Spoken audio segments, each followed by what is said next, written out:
Kabar baik datang dari Kecamatan Denpasar Timur. Mengingat saat ini kecamatan yang berada di kawasan timur Denpasar ini sudah mampu menurunkan angka kasus COVID-19.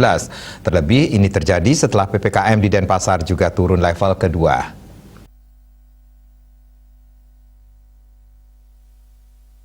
Juru bicara Satgas Penanganan COVID-19 Kota Denpasar Idewo Gederai mengatakan hingga saat ini sebanyak 31 wilayah sudah zona hijau. Dikatakan 11 desa kelurahan di Denpasar Timur dan semuanya zona hijau.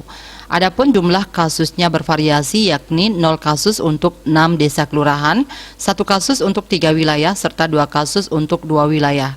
Walaupun demikian 2 wilayah malah menjadi zona oranye. 1 di Densel dan 1 desa di Denbar. 2 wilayah yang masuk zona oranye tersebut yakni Kelurahan Panjer dan Kelurahan Padang Sambian. Rinciannya yakni di Denpasar Utara sebanyak 8 wilayah zona hijau, sementara 3 wilayah zona kuning. Untuk Denpasar Barat 8 wilayah zona hijau, 2 wilayah zona kuning, dan 1 wilayah zona oranye. Dan Denpasar Selatan sebanyak 4 wilayah zona hijau, 5 wilayah zona kuning, dan 1 wilayah zona oranye. Pihaknya berharap kasus terus mengalami penurunan sehingga semua wilayah bisa segera zona hijau. Pihaknya mengaku mengatensi wilayah yang masih memiliki kasus positif COVID-19 yang tinggi, termasuk yang zona oranye. Asmara Putra Bali Pos melaporkan.